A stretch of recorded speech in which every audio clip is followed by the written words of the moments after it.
जन्म किया अपनी बच्ची को दे करके और कृष्ण को बचाया। कृष्ण को गोकुल में ले आए। कंस को पता नहीं चला। वो वहां के जो पहरेदार थे उन्होंने सारी होशियारी रखी थी। उनको पता था कंस किस समय में आता है किस समय जाता है। तो उसने पूछा होगा कि कहाँ है बच्चा, तो वो बच्ची बताएगी। तो बच्ची को भी उसने मारने का प्रयत्न किया। ऐसा कहते हैं बाद में कहानियों में बहुत सारी बातें, वो देवी थी तेरा तेरे को मारने वाला काल तो कहीं प्रकट हो। ये सारी आकाशवाणी वगैरह ये सारी कहानी के आवरण बनाने की बड़ी बड़ी बातें लिखी जाती है ताकि कहानी में इंटरेस्ट लोगों का लगा रहा। धीरे धीरे ये बच्चा गोकुल में बड़ा होता है। कंस को लगा तो वो तो खत्म हो गया। और जब ये बड़ा होता है तो 4-5 साल का होता है तो नटखट होता है, बड़ा प्रिय दर्शन होता है, सब लोगों को अच्छा भी लगता है। अब वहां गोकुल की व्यवस्था ऐसी थी कि भाई बड़े बच्चे क्या तो ग्वाले हैं तो गायों के साथ जाते हैं, झुंडों में रहते हैं, गाय चराते भी हैं। कृष्ण को धीरे धीरे ये पता लगने लग गया। आसपास के जो मित्र लोग थे वो जानते थे इस बात को कि ये वास्तव में जो है ये तो नंद बाबा का खास लड़का नहीं है। और इसलिए उन्होंने कृष्ण को बातों बातों में ये समझाने का कोशिश किया कि तुम्हारे असली माँ बाप तो मथुरा में हैं और जेल में। हो सकता है उस समय कृष्ण केवल 5 से 7 साल की रही होगी, तब कृष्ण कितना समझ सकते थे।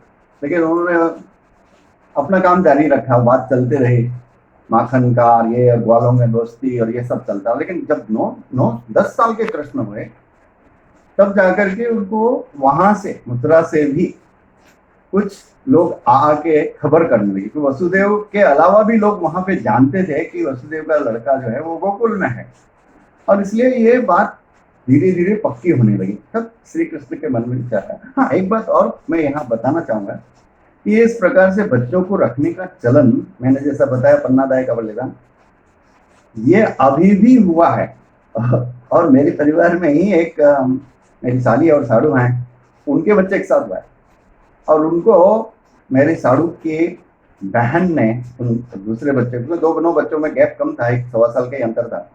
तो दूसरा बच्चा और पहला बच्चा दोनों को संभालना वहां के लिए कठिन था, तो उन्होंने बुआ ने उस बच्चे को बड़ा किया।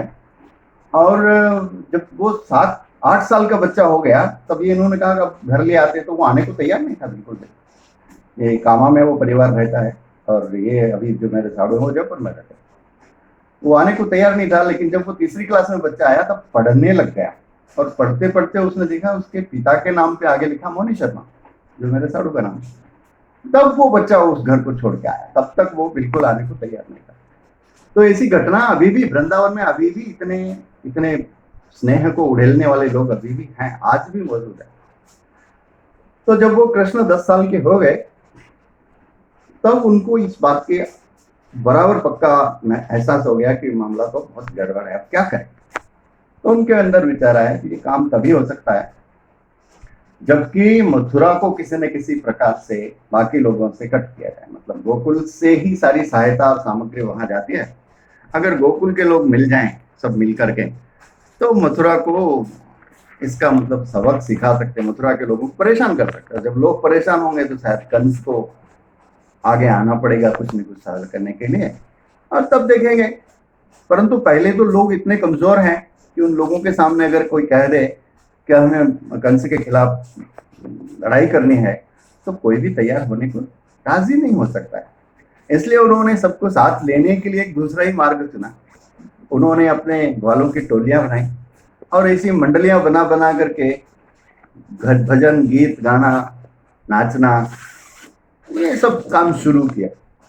और जा जा करके पूरे गोकुल में एक बात बताया कि देखो भाई अपन गोकुल के लोग हैं, अपने को तो अपन सब दूध दही घी सब बनाते हैं लेकिन अपने बच्चों को नहीं खिलाते और सारा बेच करके मथुरा में बेचने के लिए जाते हैं। तो ये ठीक नहीं है। अपने को क्या करना चाहिए कि ये सब अपने बच्चों में बांटना चाहिए, उनको मजबूत करना चाहिए। और अगर वो मजबूत होंगे तो फिर उनका जीवन अच्छा चलेगा। धीरे धीरे ये बात लोगों की समझ में आने लग गई। लेकिन ऐसे स्वार्थी लोग भी तो होते हैं जो इस तरह की बात को नहीं मानते, और इसलिए उनमें से कुछ लोग अपना दूध दही घी लेकर के मथुरा जाते थे। तब कृष्ण ने दूसरी बात बताई कि देखो जो लोग जाएंगे हम उनकी गागर मटकी फोड़ देंगे, उनको जाने नहीं देंगे। अगर किसी ने गड़बड़ किया तो उसका नुकसान होगा और उसकी भरपाई हम नहीं करेंगे, क्योंकि हम चाहते हैं कि ये सब घी दूध दही बच्चों में बांटा जाए और खाया जाए, उसका उपयोग किया जाए। तो ये बात लोगों को थोड़ी जमी थोड़ी नहीं जमी, जिन्होंने गड़बड़ की उनकी मटकी फोड़ी गई।